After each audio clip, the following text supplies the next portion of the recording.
iyadoo ay ka sii darayso xaaladda siyaasadeed ee Soomaaliya isla markaana ay muuqato rajo xumo iyo calaamado muujinaya in dalka oo lugaha la galayo qalalaaso ka dhasha muranka doorashada ayaa qaar ka mid ah culimada diinka Soomaaliyeed waxay bilaabeen wacyigelin iyo baaqyo loo jeedinayo madaxda dawladda kuwa mucaaradka iyo maamul goboleedyada dalka Sheekh Maxamed Cabdi Umul Sheekh Usmaan Usuuli Sheekh Maxamed Idris iyo culimo kale ayaa toddobaadkan jeediyay khudbado loogu baaqayo madaxweynaha muddaxileedkiisa dhamaaday ee Soomaaliya Maxamed Cabdullaahi Farmaajo inuusan isku dhajin kursiga madaxweynaha halka mucaaradka iyo maamul goboleedyada dalkana loogu baaqay inaysan ka qayb qaadan dhibaatooyin dalka ka dhaca Sheekh Maxamed Cabdi Umul ayaa madaxweynaha Soomaaliya Maxamed Cabdullaahi Farmaajo ugu baaqay inuusan sabab u noqon in qof Soomaali ah ee garaafa gaarto sabab dartiis ah inuu dalka dartiis dhibaato u galo iyo inuu ku waana qaato cawaaqibka ee mareen madaxweynayaal badan oo kursiga isku dhajiyay kuwaas oo ka talan jiray wadamo ku yaala Carab iyo Afrika ninka kursiga ku dhagan waxaan leeyahay kuwaana qaado qeyrka iyo dhacdooyinkaasi agagaarkaaga ka dhacay in badan aad ogsoon tahay sabab ha u noqonin kursi aad isku dhajinayso sabab ha u noqonin hal ruux oo muslima dhiiggiisa inuu daato waxaan ku xaqiijinayaa haddaad sabab u noqoto hal ruux oo muslima inay la xagto iska dhaaf in la dilay in la xagto dhibaato sababtaada ku gaadho haddii ay dhacdo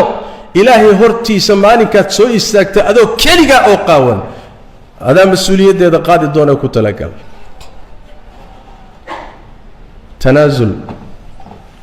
tanaazul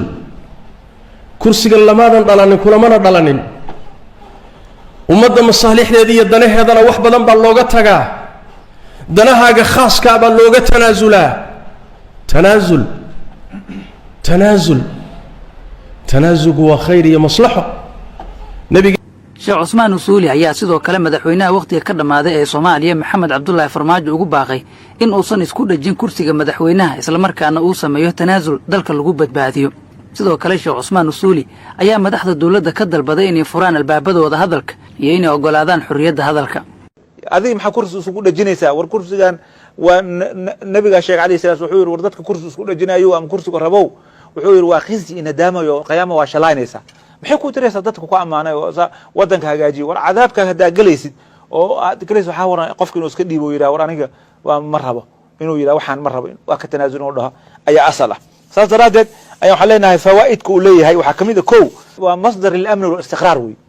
haduu arta asbuuci si lagu noolaa magaalada dadka dhan way kala dageen kuwii afka qaylaha meelaha ka yeer jiray waa aamuseen maxaa ilaahay subhanahu wa ta'ala qulubta ayuu sifeynaya marka talaabo kasto oo waxaan ku baraarujinaa dadka muslimiinta ah inay ka shaqeeyaan wax kasto wanaag ah oo ilaahay subhanahu wa ta'ala wasulhu khayr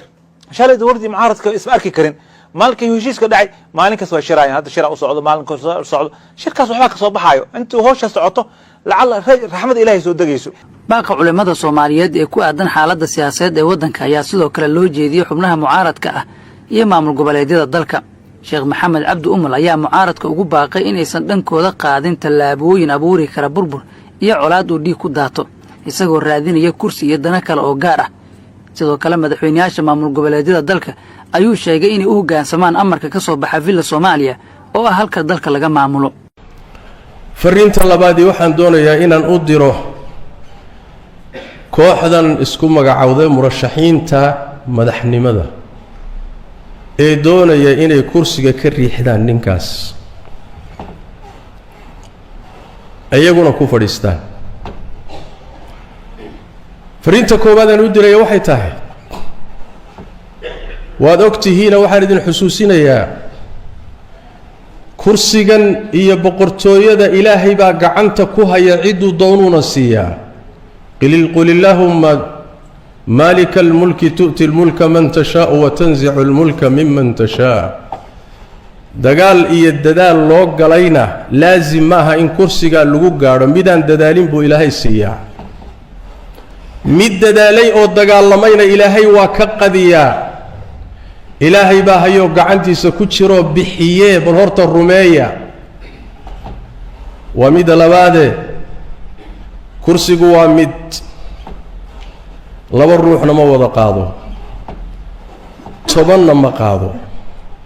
toddobana ma qaado hal buu qaadaa kursiga halka qaada ومدكي صومالي انتي اسكول ليسي لقيبيي oo gaaladu intay u sameeyeen landis fulaan lagu qanciyay adiguna madaxweynaha tahay kursigii ayaa markii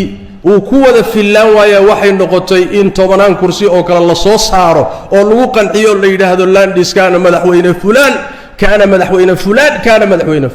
war kursigu waa mid ilaahayna nimbu u qoray